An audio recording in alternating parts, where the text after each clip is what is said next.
네, 오후 현안 브리핑 드리도록 하겠습니다. 민주당 당대변인 한정혜입니다. 다음 주 헤이그에서 열리는 핵안보 정상회의 기간 중에 한미일 3국 간 정상회담이 예정되어 있다고 합니다. 민주당은 북핵 문제의 해결과 동북아의 불안한 정세를 논의하기 위한 한미일 3국 정상회담에 원칙적으로 동의합니다. 정부가 모든 외교력을 다해서 이번 정상회담을 통해 일본의 과거사 왜곡에 대한 분명하고도 확고한 미국의 지지를 이끌어내고 일본의 반성과 재발 방지를 얻어내는 성과를 내야만 할 것입니다. 또한 일본의 노골적인 우경화와 군사 대국화 경향에 대해서도 우려를 표명함과 동시에 평화헌법 계승과 고노다마 승계를 명문화할 것을 강력히 요구할 것으로 기대합니다.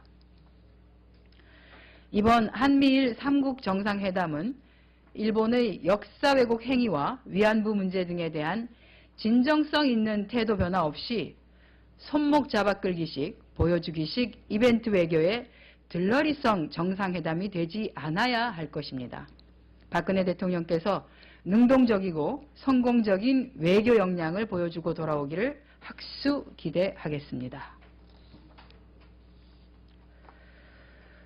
국정원의 대공수사국 조정관이자 유성시 수사팀장인 김 사장이 국정원 외부 협력자 김모 씨에게 가짜 중국 공문서에 들어가야 하는 핵심 문구까지 작성해서 전달한 것으로 드러났습니다.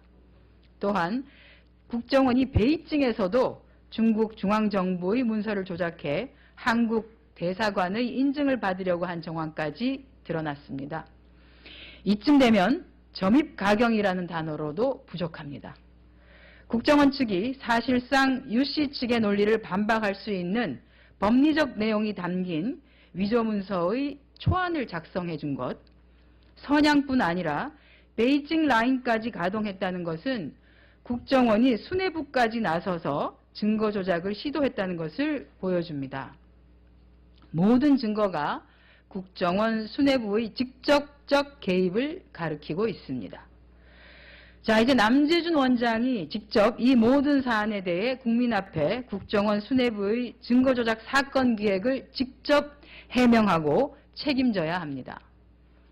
검찰은 이렇게 단순 문서 위조의 차원을 넘는 새로운 사실들이 속속 밝혀지고 있음에도 불구하고 국가보안법의 날조 혐의는 외면하고 형법상 모해 증거 위조 혐의를 여전히 고수하며 사건 축소와 국정원 감싸기에만 골몰하고 있습니다. 정말 수고가 많습니다.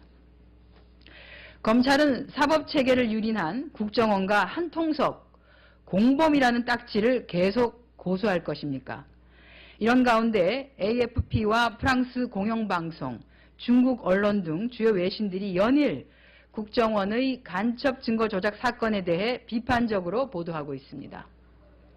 대한민국의 정보기관이 외국의 공문서 위조의 배후이고 사법기관이 이를 비호, 은폐하는 데 직접 개입했다는 사실이 전 세계에 알려지고 있는 것입니다. 부끄럽기 짝이 없습니다. 심지어 프랑스의 공영방송은 국정원의 대선 개입까지 상세히 전하며 대한민국 최고 정보기관 국정원에 관심을 기울이고 있습니다.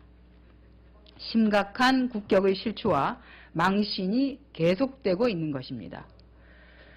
박근혜 대통령과 새누리당이 진심으로 대한민국의 국격을 염려한다면 준비 없고 의지도 없는 원자력 방호방재법에만 호들갑을 떨지 말고 특검을 수용해 국정원 국기문란 사건의 진실을 명명백백하게 드러내고 국정원 개혁을 주도적으로 추진해야 마땅할 것입니다.